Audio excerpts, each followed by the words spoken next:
में ना, तो आपको इसके अंदर घूमना पड़ेगा। Let's say real life scenario बताता हूँ। Let's say students of sir rule, मुझे वो चाहिए स्टूडेंट्स जिनके नाम में n 2 दफा या 2 दफा से ज्यादा आता हो।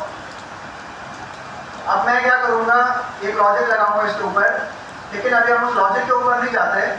अभी हम ये समझते हैं कि ऐसी सिचुएशन पॉसिबल है कि हम एरे को सिक्वेंशियली उसके ऊपर नहीं जाए, हम जंप करते हुए जाएं। हमें पहले से पता हो कि एक चीज हमारी थर्ड पोजीशन पे पड़ी है, तो हम डायरेक्टली थर्ड पोजीशन पे चले जाएं।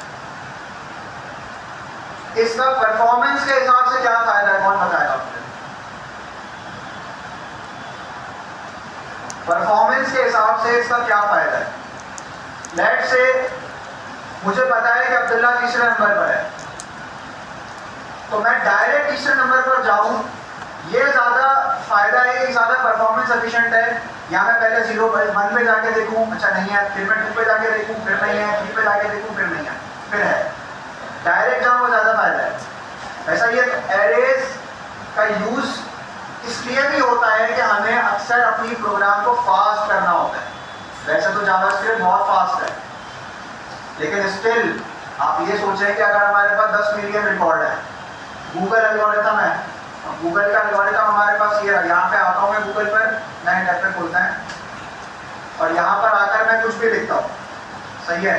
जैसे ये सैयदा शेरबानो नकवी चल रही है आज के ट्रेंड पे, मैंने सर्च कर दिया, मिली सेकेंड्स के अंदर 0.2 सेकेंड्स के अंदर दुनिया भर का जो डेटा था उसके अंदर से गूगल ने ये निकाल के हमें दे दिया। सही कैसे? एरेज यूज करता है या नहीं करता ये तो मुझे नहीं पता, लेकिन मेमोरी एफिशिएंट बहुत है।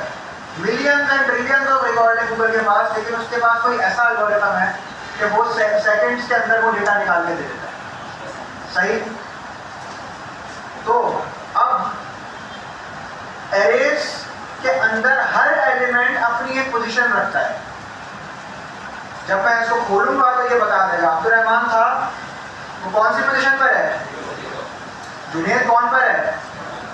अब्दुल्ला, नदीम, और टोटल कितने एलिमेंट्स हैं? लेंथ 4। अगर यहाँ मैं 40 करता तो यहाँ पे 40 होते, 400 करता तो यहाँ पे 400। सही। अब ये जो पोजीशन है, इस पोजीशन का एक और नाम भी है, इंडेक्स।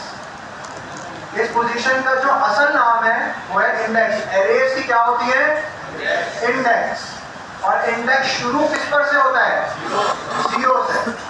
इंडेक्स कभी 1 से शुरू नहीं होता। एरेज का इंडेक्स यूनिवर्सली हर प्रोग्रामिंग लैंग्वेज में 0 से स्टार्ट होता है। ठीक है, क्लियर यहां तक? किसी को कोई प्रॉब्लम?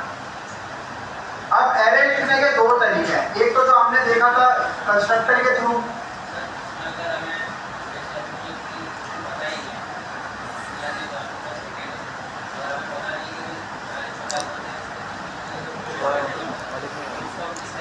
बहुत अच्छा सवाल है। मैं काम करता हूं, यहां पर आया, आपको ये पता है कि आपको किसकी पोजीशन चाहिए, है ना?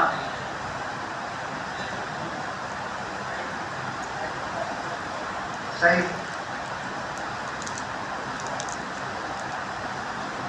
अच्छा, ये काम अगर हमें करना है कि अब हमें ये तो पता है कि इसके अंदर एक बंदा एग्जिस्ट करता है जुनेद के नाम से, लेकिन ये नहीं पता कि वो कौन से इंडेक्स पर बैठा हुआ है। सही। ये करने के लिए हम लोग एरेज के बिल्ट इन मेथड्स यूज करेंगे, फंक्शंस यूज करेंगे। ठीक है। अब जैसे मैंने आपको बताया था कि हमारे पास स्ट्रिंग होती है, हर चीज होती है, इसके आगे डॉट लगाते हैं तो ये बहुत सारी चीजें खोल के दे देता है।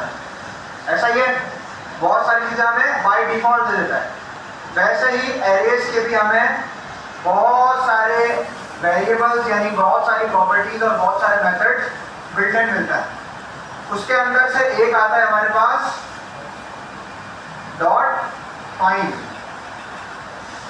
फाइंड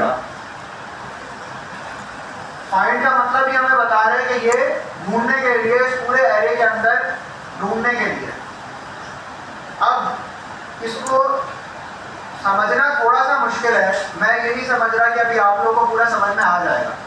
अगर किसी को आ रहा है तो ठीक है, नहीं आ रहा तो हम इसको देखेंगे डिटेल में, इस फंक्शन की एग्जीक्यूशन को हम डिटेल में देखेंगे जब वो बुक के अंदर आएगा आगे जाकर। अभी के लिए ये है कि अब फाइंड का मेथड क्या करेगा, सबसे पहले तो फाइंड का मेथड बारी बारी करके ना अपने अंदर एक वैल्यू लेगा, एक एक करके वैल्यू लेगा।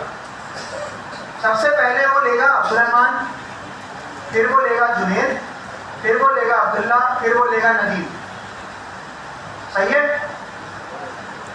अब वैल्यू वो लेगा तो वैल्यू कैसे लेगा, वो एक वेरिएबल के अंदर, क्योंकि वैल्यू क्या है वो तो हमें नहीं पता, वैल्यू तो कुछ भी हो सकती है, और जो भी वैल्यू हो सकती है वो हम एक वेरिएबल के अंदर डाल देंगे, ताकि जब भी हम वेरिएबल को बुलाएं तो उसके अंदर जो भी वैल्यू हो वो हमें मिल जाए।